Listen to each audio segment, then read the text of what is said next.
Bonjour et bienvenue dans l'émission Grandir. Aujourd'hui, nous allons voir comment réagir si votre enfant apparaît hyperactif.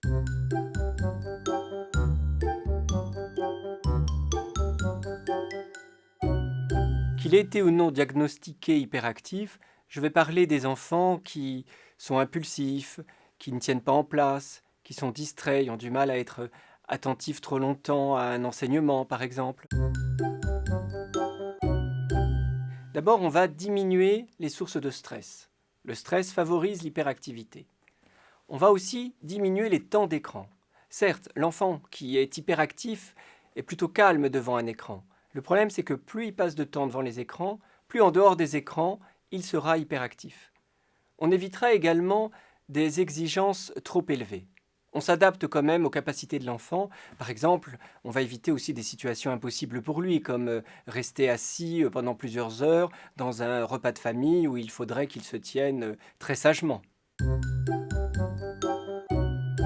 Déjà, il faut un emploi du temps très clair, bien organisé. Il faut vraiment qu'il sache, du matin au soir, qu'est-ce qu'il devra faire. On peut d'ailleurs lui offrir une montre et lui apprendre l'heure pour qu'il repère bien les différentes étapes de cette organisation.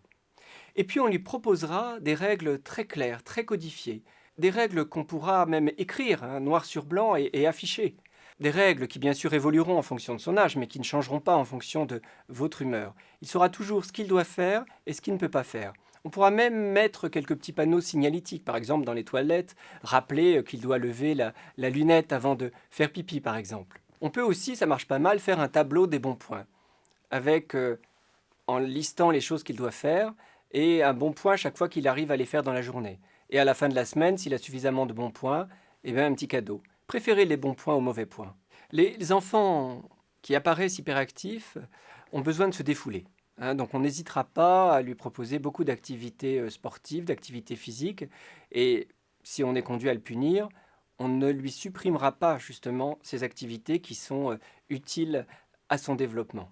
Avec un enfant hyperactif, la communication doit être claire. Si on a une consigne importante à lui donner, on lui donne, mais en face à face, en posant éventuellement la main sur l'épaule, et une seule consigne à la fois. On utilisera plutôt des phrases affirmatives que des phrases négatives. Par exemple, marche lentement plutôt que ne cours pas. Et puis, s'il réussit, on le félicite.